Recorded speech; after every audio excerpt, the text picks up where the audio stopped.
गांव का नाम था नूरपुर, जो अपनी सादगी और आपसी भाईचारे के लिए जाना जाता था। रमजान के मुकद्दस महीने के बाद जब ईद का चांद नजर आया तो पूरा गांव खुशी से झूम उठा। हर गली, हर चौक पर बच्चे और बड़े एक दूसरे को मुबारकबाद दे रहे थे। इस गांव में एक गरीब दर्जी रहीम चाचा रहते थे, जो अपने हुनर से कपड़े सिलकर गुजारा करते थे। उनके 3 बच्चे थे, अली, फातिमा और छोटा समीर। रमजान के महीने में उन्होंने बड़ी मेहनत की थी ताकि अपने बच्चों के लिए नए कपड़े और मिठाइयाँ खरीद सकें। मगर इस बार काम कुछ कम था, जिससे उनकी आमदनी भी घट गई थी। ईद की सुबह थी। पूरे गांव में हलवा, सेवइयां और खुशबूदार पकवानों की महक फैली हुई थी। लेकिन रहीम चाचा के घर में इस बार मिठाइयाँ कम थीं। फिर भी वे अपने बच्चों के लिए नए कपड़े सिल चुके थे। फातिमा ने अपने भाई अली से कहा, भैया, इस बार अब्बा ने बहुत मेहनत की है, हमें उनका शुक्रगुजार होना चाहिए।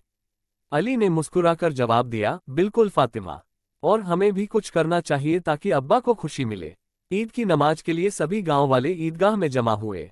वहां अमीर और गरीब सब बराबर थे। नमाज के बाद हर कोई एक दूसरे से गले मिला और ईद मुबारक कहा। बच्चों के हाथ में नए खिलौने थे और वे अपनी मिलने वाली ईदी को लेकर बेहद उत्साहित थे। नमाज के बाद रहीम चाचा के घर लौटने पर अली ने कहा, अब्बा, हम भी कुछ करना चाहते हैं जिससे हमारी ईद और खास बने। रहीम चाचा ने पूछा, क्या ख्याल है तुम्हारा बेटा? अली ने बताया कि गांव में कुछ बच्चे ऐसे भी हैं जिनके पास नए कपड़े और मिठाइयां नहीं हैं। उन्होंने सुझाव दिया कि वे अपनी ईदी का कुछ हिस्सा इन बच्चों के लिए खर्च करें।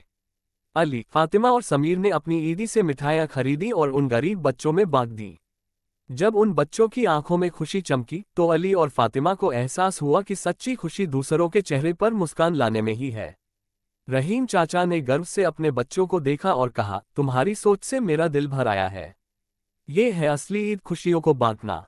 उस शाम जब पूरा गांव जश्न मना रहा था, रहीम चाचा के घर भी खुशी का माहौल था। उन्हें अपने बच्चों पर फख्र था और बच्चे भी इस बात से खुश थे कि उन्होंने अपनी ईद को दूसरों के लिए भी खास बनाया। ईद की यह कहानी हमें ये सिखाती है कि सच्ची खुशी केवल अपने लिए नहीं, बल्कि दूसरों की भलाई में भी छिपी होती है। जब हम दूसरों के चेहरे पर मुस्कान लाते हैं, तभी हमारी ईद मुकम्मल होती है।